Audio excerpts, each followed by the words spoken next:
लोगों को एजाज़ात दिए गए उन्हें इस अंदाज में दिए गए कि जैसे ये सारे के सारे एजाज़ात जो है वो लड़ाई लड़ने पे दिए जा रहे हैं और इसी एक लड़ाई के चंद दिनों को मद्देनजर रख के दिए गए हैं एक दूसरे को।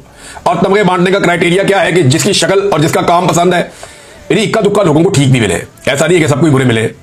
इक्का दुक्का लोगों को मिले, मुझे खुशी भी हुई कि यार इन लोगों को मिलना चाहिए था, इन्होंने मेहनत की हुई है, काम किया हुआ है। इक्का दुक्का लोगों को ठीक मिले हैं और बाकी सारी बंदरबाट हुई है। यानी अपनी काबीना को दे दिया पकड़ के, बिलावल को भी दे दिया। पिछली दफा जो है वो बिलावल की छोटी बहन ने वसूल किया था जुल्फिकार जी भुट्टो का। शहबाज शरीफ ने बड़ा एहसान किया कौम के ऊपर, जी मैं नहीं ले रहा, बाकी सारे ले लो। भाई आपने हुकूमत ले लिया जाली, एक जाली मेडल लेने से क्या फर्क पड़ना था?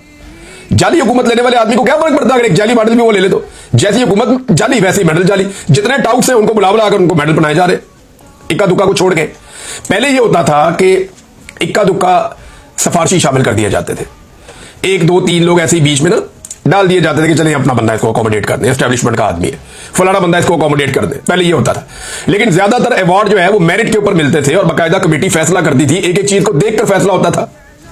अब इक्का दुक्का बीच में ऐसे हैं जिनको मेरिट पे मिल रहा है, बाकी सारे की सारी बंदरबाट हो रही है। वो उमर फारूक जो है उसको दोबारा मिल गया मेडल, 5 महीने पहले उसको मेडल दिया था, 5 महीने के बाद सदारती मेडल दोबारा मिल गया। ये घड़ियां गुड़ियां इकट्ठी करता है, जेवर और चीजें इकट्ठी करने का शौकीन है, तो मेडल इकट्ठे करेगा ऐसे तो पाकिस्तान क्या हर साल इसको मेडल बनाएगा? अब इससे और क्या काम लेना? ये इसकी सिर्फ यही है काबिलियत कि इसने, यानी दुनिया के अंदर सुपर केसेस भी हैं, लेकिन इसकी काबिलियत यह है कि इसने इमरान खान के खिलाफ तोशाखाना वाले केस में आकर गवाही दी हुई है। कहीं से इसने वो घड़ी खरीद ली और खरीद के यहां पे गवाह बन गया आगे। और जैसे एस्टेब्लिशमेंट ने ये प्लान किया था, वो मैं सारा प्लान आपको पहले माजी में बता चुका हूं। अब ये पाकिस्तान की जो रियासत है ना नाज़रीन, ये जान जान के जानबूझकर पाकिस्तान की जो कौमी एजाज़ात हैं उनकी अहमियत को कम कर रही है। ये ऐसा लगता है बेतौकीर किए जा रहे हैं ये एजाज़ात। कल कोई भी एजाज़ लेने से पहले जब इन लोगों को देखेगा, इनकी शक्लें देखेगा, तो किसी का दिल करेगा लेने का।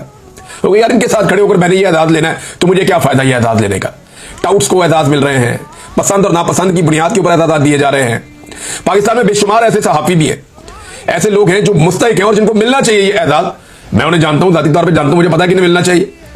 मतलब बात साहब को बुलाए ना, अगर जर्नलिज्म का अवार्ड देना आपने तो बुलाकर आप उन्हें दें अवार्ड। लेकिन क्योंकि वो बात वो करते हैं जो कड़वी लगती है हुकूमतों को, तो शायद आपको पसंद नहीं है। और बहुत सारे, मैं 1 दर्जन नाम ले सकता हूं अभी इसी वक्त बैठे बैठे, लेकिन मैं एक ही आपको मैंने मिसाल दी और बहुत सारी ऐसी मिसालें कि जिनके ऊपर आप उंगली भी नहीं उठा सकते। भाई जिन्हें अवार्ड मिलना चाहिए वो तो जेल के अंदर बैठा हुआ है। ये तो वो सारे लोग हैं जिनको अवार्ड दिए गए जो चुप करके बैठे हुए थे, मुंह पे उंगली रखे। ये तो इनके लीडर तो नाम लेने के लिए तैयार नहीं थे, मोदी का या इंडिया का। जिस वक्त लड़ाई चल रही थी ये तो इस कैलकुलेशन में थे कि पाकिस्तान लड़ाई हारेगा तो क्या करना है, पाकिस्तान लड़ाई जीतेगा तो क्या करना है। जेल से कैदी नंबर 804 पहले मौके पे खड़ा हो गया था। कैदी नंबर 804 ने पहला स्टेटमेंट दिया था और पूरी ताकत से वो भारत के खिलाफ खड़ा हो गया था।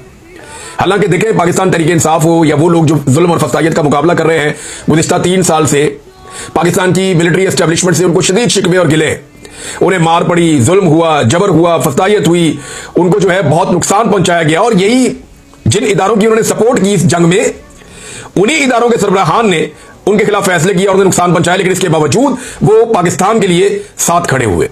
ये अवार्ड उन्हें मिलने चाहिए थे।